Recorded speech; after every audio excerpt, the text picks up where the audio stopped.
میری شادی کو 2 سال بیت گئے تھے۔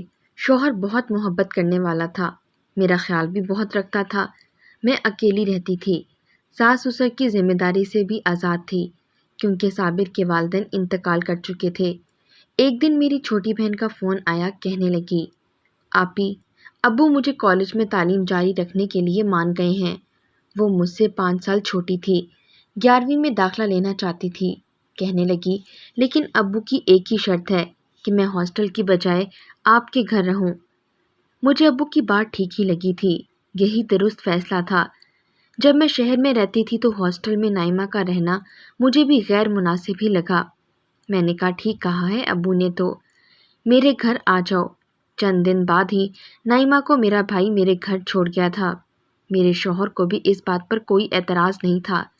میں نائمہ کے آ جانے پر بہت خوش تھی۔ وہ کالج سے آ کر مجھ سے باتیں کرتی، کچن میں میرا ہاتھ بھی بٹا دیتی تھی۔ اس کے آنے سے میں خوش ہو گئی تھی۔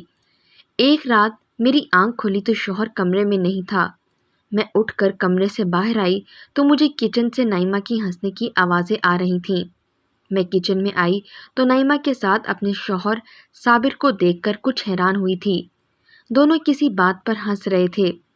مجھے دیکھ کر نائمہ میرے پاس آ گئی، کہنے لگی، صابر بھائی نے تو آج مجھے ڈرا ہی دیا آپی۔ میں اپنے لیے چائے بنا رہی تھی کہ بھائی پیچھے سے آ کر چلا کر بولے۔ میری تو ڈر کے مارے جان ہی نکل گئی تھی۔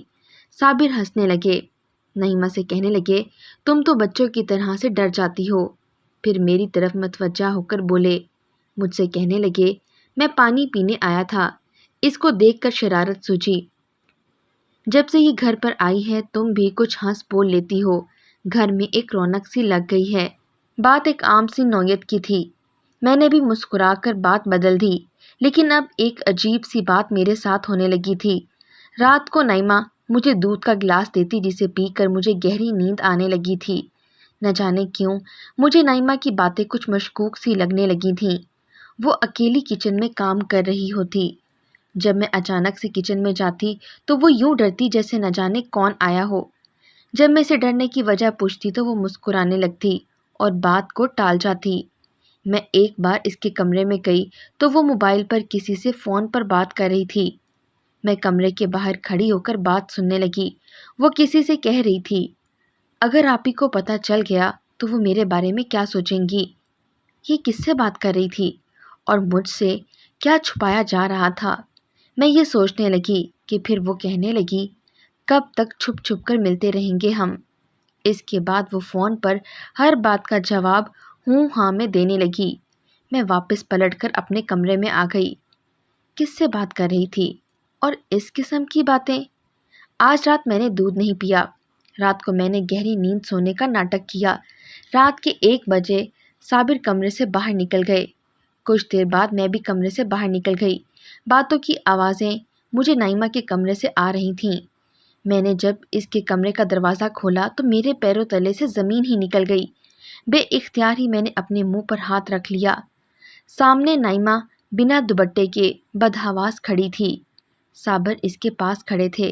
صابر نے مجھے پلٹ کر دیکھا تو میرے پاس آ گئے، کہنے لگے، بہن کو یہاں بلانے کا تو بہت شوق تھا تمہیں، اب اگر وہ آ گئی ہے تو اس کا خیال بھی رکھا کرو، تم تو شاید بے ہوشی کی نیند سوتی ہو۔ میں کمرے سے باہر آیا تو نائمہ کی چلانے کی آواز سن کر اس کے کمرے میں آیا۔ چھپکلی اس کے دوپٹے پر تھی، اس لیے مجھے اس کا دوپٹہ اتار کر دور پھینکنا پڑا۔ اب بھی خوف زدہ سی اپنی جگہ کھڑی تھی۔ میں تیزی سے اس کے پاس آئی۔ وہ شاید چھپکلی سے حد درجہ ڈری ہوئی تھی۔ میں نے نائمہ کو اپنے ساتھ لگا لیا۔ وہ میرے ساتھ لگ کر پھوٹ پھوٹ کر رونے لگی۔ میں نے اسے دلاسا دیا، لیکن وہ تو یوں بلک بلک کر رو رہی تھی جیسے کوئی چھوٹا بچہ رو رہا تھا۔ اس کے دل کی دھڑکنیں تیزی سے چل رہی تھیں۔ میں نائمہ کو اپنے کمرے میں لے گئی۔ وہ رات بھر وقفے وقفے سے ڈرتی رہی۔ بچپن سے ہی وہ چھپکلی سے ڈرتی تھی۔ مجھے نہیں معلوم تھا کہ اب بھی اسے چھپکلی سے اتنا خوف آتا ہے۔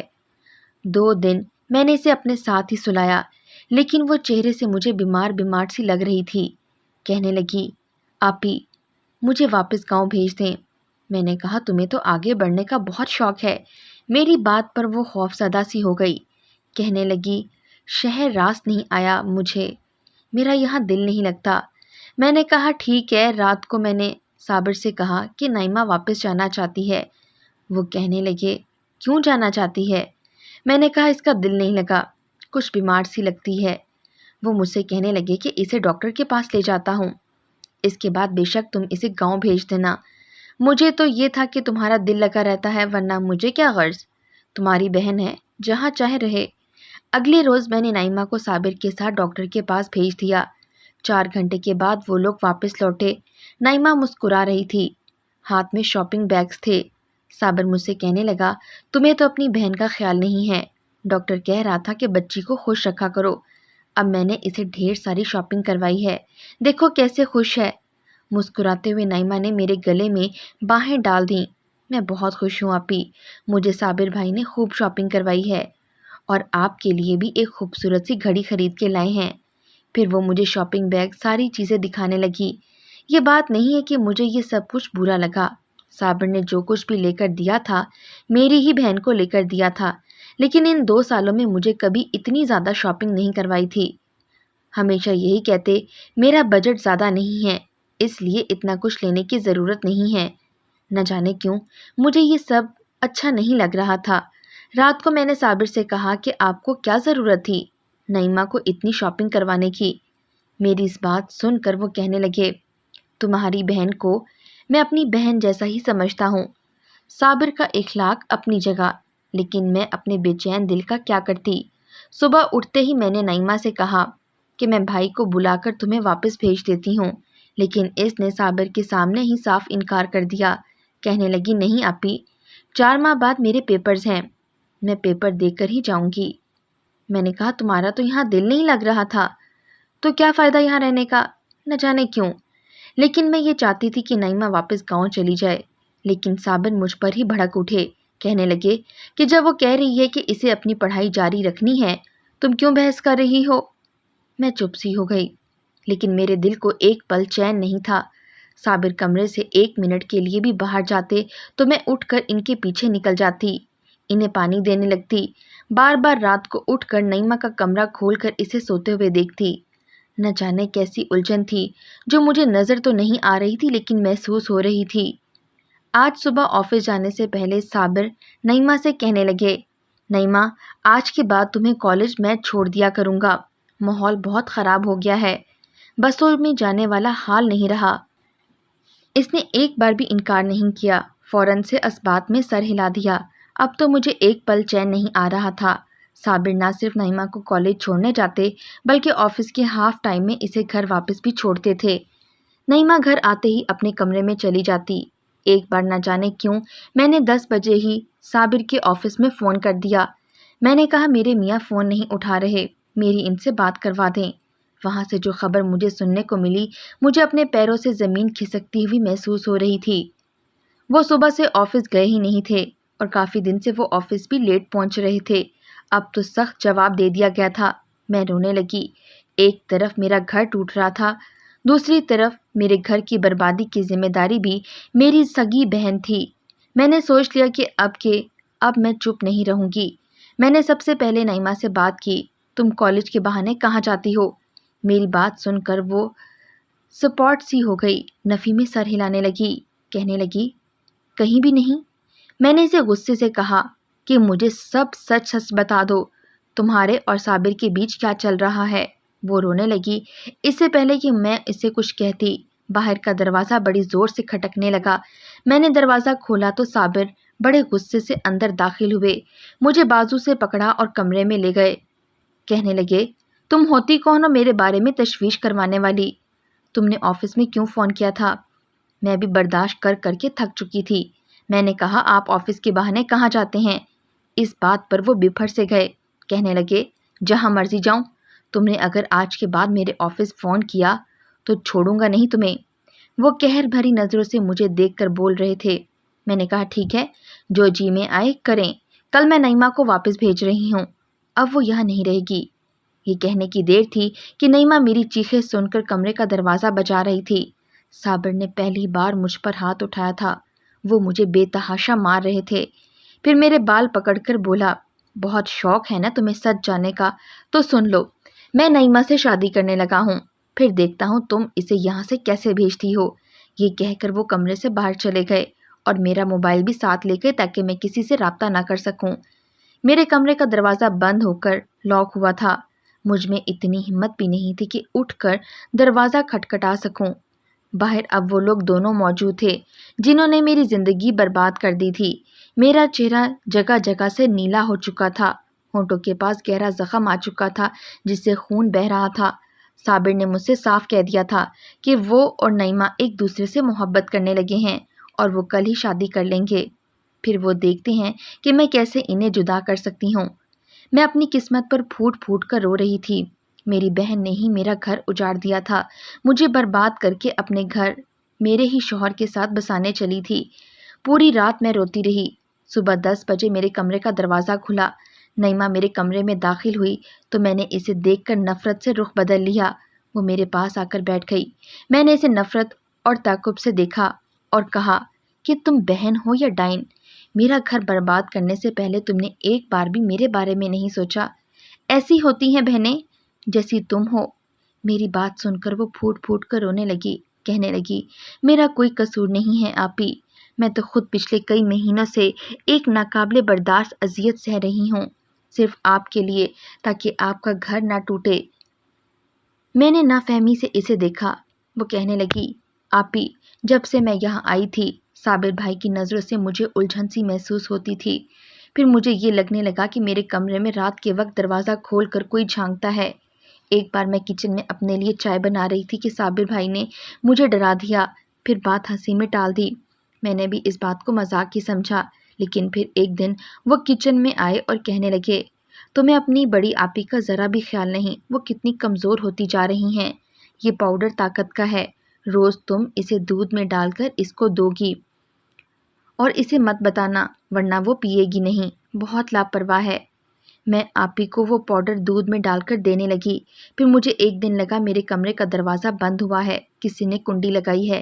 جب میری آنکھ کھلی تو صابر بھائی سامنے کھڑے تھے۔ میں نے فوراً سائڈ ٹیبل پہ رکھا دوپٹہ خود پر اوڑھ دیا، لیکن وہ کمینگی سے ہنستے ہوئے کہنے لگے مجھ سے اتنا کیوں گھبرا رہی ہو، میں کوئی غیر تھوڑی ہوں۔ ان کی بات سن کر میں بیڈ سے کھڑی ہو گئی۔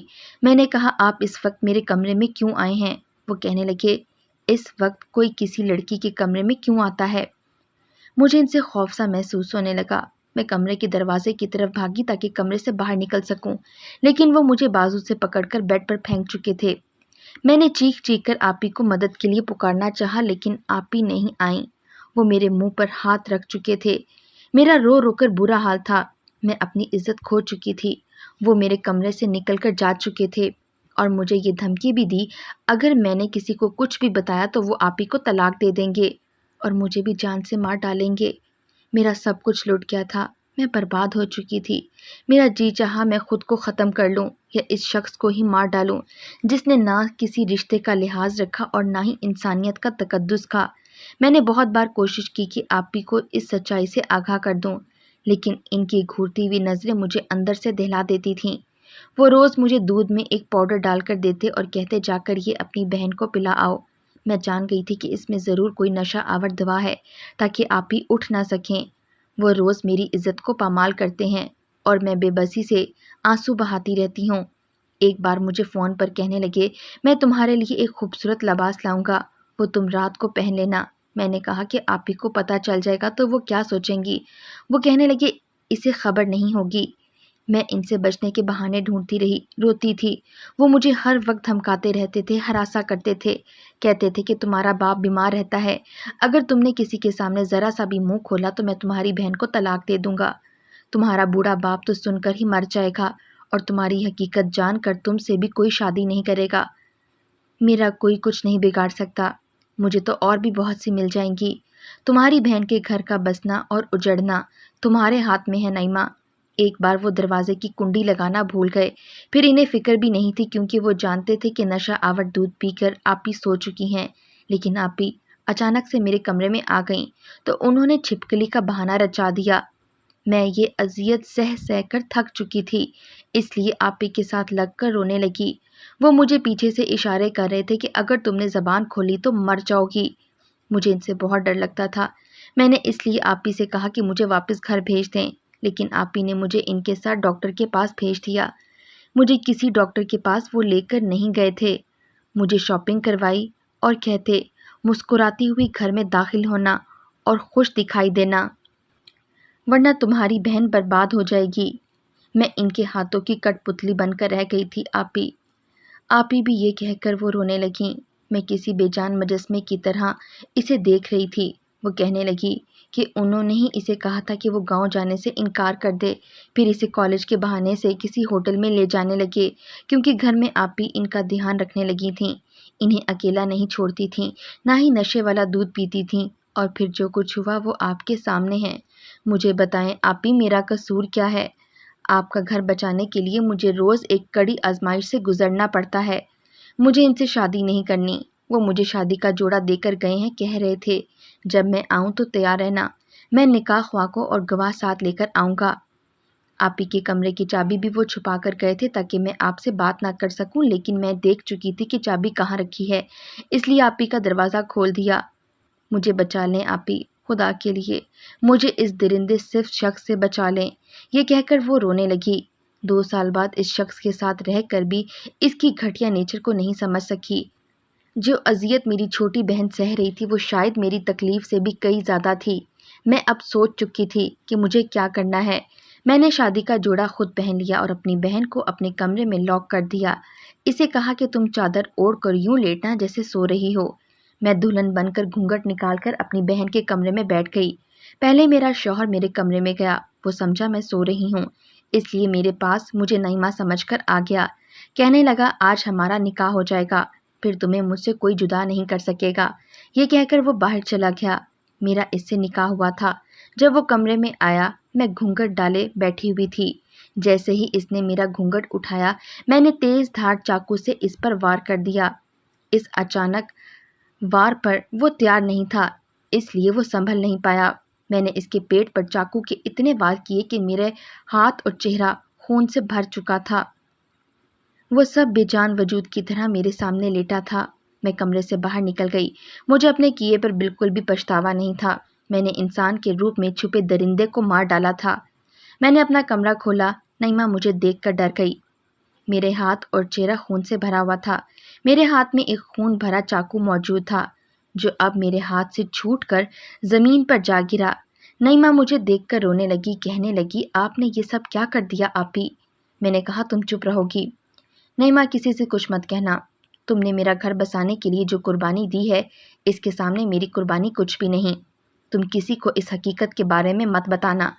میں نے نہا کر کپڑے بدلے، اپنے خون سے بھرے کپڑوں کو پھینک دیا اور پولیس کو یہ کہا کہ رات کو چور آئے تھے۔ میرے میاں نے بچاؤ کرنا چاہا تو چور اسے قتل کر کے چلے گئے۔ چھوٹی موٹی تفتیش کے بعد قصہ ختم ہو گیا۔ آج میری چھوٹی بہن کی شادی ہو چکی ہے۔ وہ زیادتی جو اس نے برداشت کی وہ اس کے اور میرے سینے میں دفن ہے اور ہمیشہ دفن رہے گی۔ میں اپنے والدین کے پاس رہنے لگی۔ میری بہن اپنے گھر میں بہت خوش تھی۔ اسے خوش دیکھ کر میں پرسکون تھی۔ صابر سب کی نظروں میں عزت دار مرد تھا کہ بیوی اور گھر کی حفاظت کرتے ہوئے اس نے جان دے دی، لیکن یہ تو میں اور نعیمہ ہی جانتے تھے کہ صابر کیسا تھا۔ شادی کو سال ہی گزرا تھا کہ بھائی نے میرے لیے بھی رشتہ ڈھونڈ لیا۔ میں شادی نہیں کرنا چاہتی تھی، لیکن بھائی نے کہا کہ ساری زندگی یوں تنہا نہیں گزار سکتی، پھر میں بھی کیوں ایسے شخص کی خاطر خود کو تنہائی کا شکار کرتی۔ اس لیے میں نے شادی کے لیے حامی بھر لی۔ میری شادی کو 2 سال گزر گئے ہیں، میرا ایک بیٹا بھی ہے۔ میں اپنے گھر میں بہت خوش ہوں۔ میرے دل میں کبھی بھی اپنے کسی عمل کا پچھتاوا نہیں ہوا۔ مجھے یہ لگتا ہے کہ میں نے بر وقت درست فیصلہ کیا تھا۔